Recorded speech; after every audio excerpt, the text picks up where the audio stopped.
Chair would bring members' attention. Supplement number 3. Supplement number 3. Hopefully we can bring some daylight in here today. Sorry. On supplement number 3, item 5-1. Chair understands the Senator from Penobscot, Senator Baldacci moves the reading of item 5-1 be dispensed with. The chair now recognizes the Senator from Penobscot, Senator Baldacci. One of my favorite bills. I would move to the Senate to accept the majority ought to pass report. The Senator from Penobscot, Senator Baldacci, moves the majority ought to pass as amended report be accepted. Is this the pleasure of the Senate? It's a vote. First reading of the printed bill. Enacted by the people of the state of Maine as follows. Chair understands the Senator from Knox, Senator Beebe Center moves the reading be dispensed with. The Secretary will now read Committee Amendment A. Committee Amendment A to Senate The Chair Paper understands 12. the Senator from Oxford, Senator Martin moves the reading of Committee Amendment A be dispensed with. It is now the pleasure of the Senate to adopt Committee Amendment A. It's a vote. It's now the pleasure of the Senate that the rules be suspended to give this bill its second reading at this time by title only. It's a vote. An act to adopt Eastern Daylight Time year-round, contingent on federal approval. Is it the pleasure of the Senate that this bill be passed and engrossed as amended and sent down for concurrence? It's a vote. The chair now lays before the Senate, back in our previously printed calendar, item number 12. The chair lays before the Senate the 12th matter of unfinished business. Senate reports the Committee on State and Local Government on a bill, an act to adopt Eastern Standard Time year-round, tabled May 27, 2025 by Senator Baldacci of Penobscot, pending acceptance of either report. The chair now recognizes the Senator from Penobscot, Senator Baldacci. Madam President, I would move to indefinitely postpone enact the LD4 bill and all of its accompanying papers. Senator from Penobscot, Senator Baldacci has moved to have this bill indefinitely postponed. The chair now recognizes the Senator from Oxford, Senator Bennett. Thank you, Madam President, fellow members of the Senate. I'm going to ask that you respectfully do not indefinitely postpone this bill. And I'd like to offer the rationale for it, notwithstanding our previous action on LD3. I put in both this bill and the one we just voted on as a means of advancing the conversation about the question of staying on one time and not changing our clocks. And it seems to me there's a lot of differences on which one to go rather than whether we should do it or not. And I think it's really important for us to advance both of these bills for a while during this legislature so that we can see where the consensus may be before we choose one alternative or the other. And so it would be very good to see how the Senate responds to this approach, as well as to see how the other body and others respond to this and the other approach before we take final action on either one of them. And this is why I went to the State and Local Government Committee, and this measure actually had an 11-2 report in favor of it. And the other one, I believe, was a 10-3 report in favor of it. And so the committee, I think, had the same notion as I that we should have the conversation. This one before us is LD4, which is what I lovingly refer to as fallback. And the other one, LD3, is spring forward, if you want to think about it in those ways. I just want to, informationally, this issue has been around the legislature for a few sessions. There have been efforts to pass this legislation many years. One of the missing components of that debate is this odd notion that the U.S. Department of Transportation requires that government entities who are seeking to change their time zone to first study the impacts of it that it may have on commerce and quality of life. And a report must be generated outlining the results. The federal government, the Secretary of Transportation, doesn't care what it says, what the report says. But in true federal fashion, they just want to tap the state of Maine and others on the head and say, you've got to go do this study, and then you can make a more informed decision.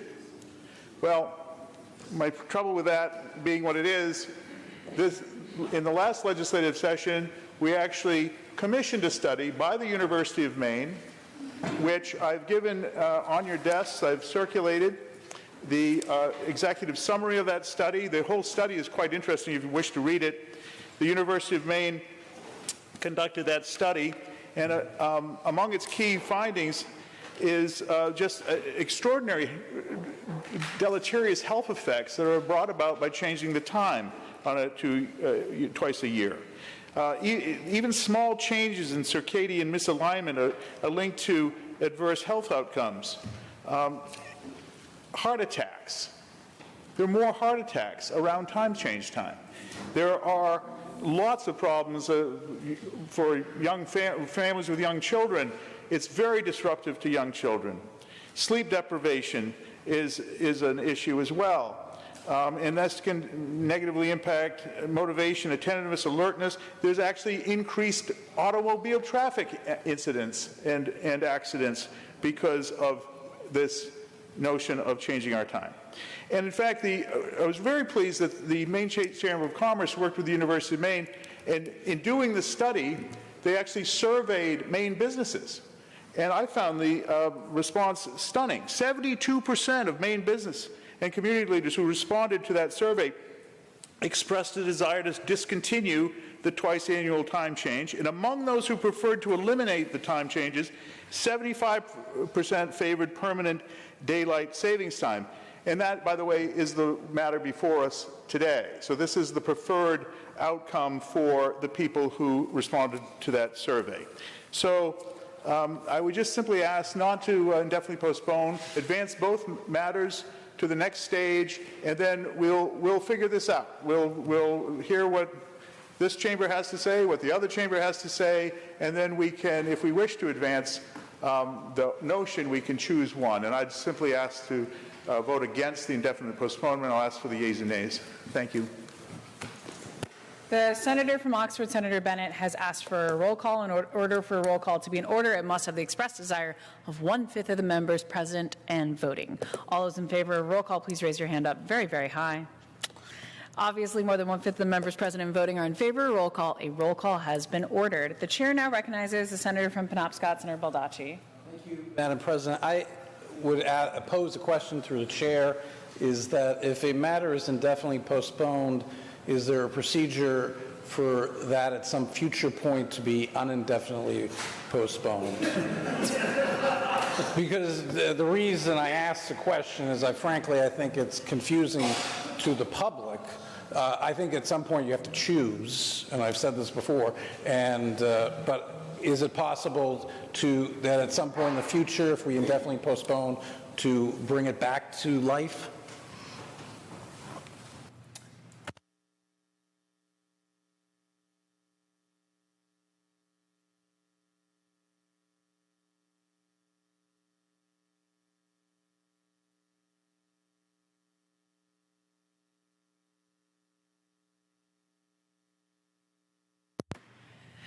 The chair would advise, after conferring with the referee on the sidelines, no, just kidding. The chair would advise that after indefinite postponement, a matter could be revived from the dead files, but it would require a 2/3 vote. Additionally, if we were to pass indefinite postponement, this matter would go on to the House, where we cannot surmise their actions. If it were to follow the same course in the House, there would also be another example of potentially removing it from the dead files.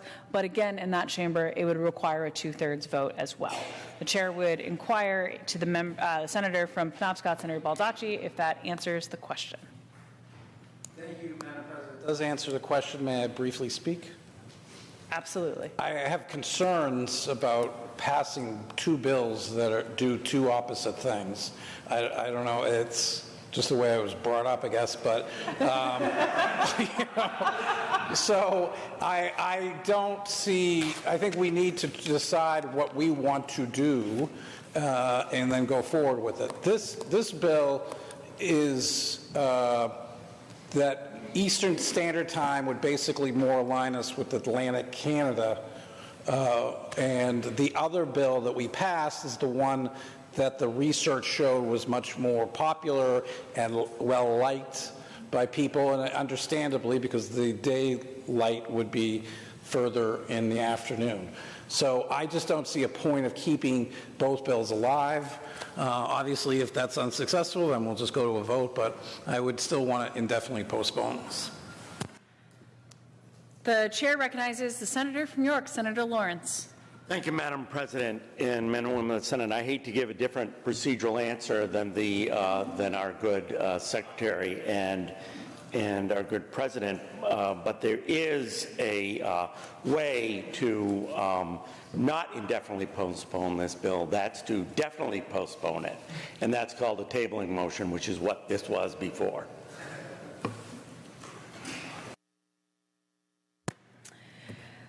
Chair recognizes the senator from Oxford, Senator Martin, and inquires if he has some additional sunshine for the matter. Here we go. Okay, Madam President, they both have good points, and the reason that I went along with the other bill that we just put under the hammer was because it won't go into effect until they do it down in Washington, D.C., and I agree with Senator Baldacci that this is not going to help anything out at all. All the stuff that Senator Bennett said about health and everything else is right, but it's not going to be too healthy for businesses to have New Hampshire on a different time zone than Maine. And that's why the other one is the best bet, and this one should probably go the way of the grayling. Thank you. Chair recognizes the senator from Penobscot, Senator Guerin. President, ladies and gentlemen of the Senate, don't make us fall back into darkness year-round. That sounds terrible to me. Spring into light and vote for indefinitely postpone. Chair would note off the record, 10 out of 10 for puns in that one. On the record, the chair would recognize the senator from Oxford, Senator Bennett. Thank you, Madam President.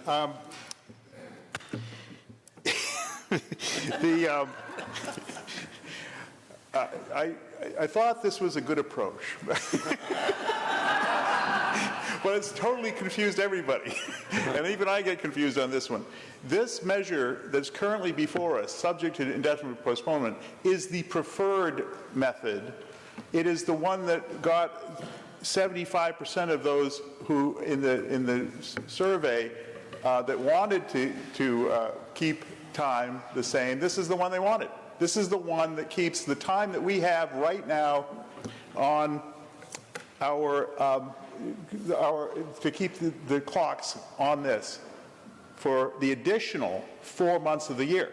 If you wish to have the least disruption with standards set in other states, this is the one. It is 8 months of the year that we are on this time. It's the other one that we're on for 4 months of the year. I would suggest that yes? I would suggest that we ask a good friend that I may phone to table this and sort this out. Thank you very much. The senator from Oxford, Senator Bennett, has moved to table this item. Apologies, that is a non-debatable motion. The chair is in error. The chair recognizes the senator from York, Senator Lawrence. Thank you, Madam President. I would move that this matter be tabled to a definite time, but that will make too much confusion, so I just move that this be tabled. Now, the senator from York, Senator Lawrence, has moved that this item be tabled until later in today's session. Is this the pleasure of the Senate? It's a vote. Now, Chair would advise we are going to spring forward to supplement number 4.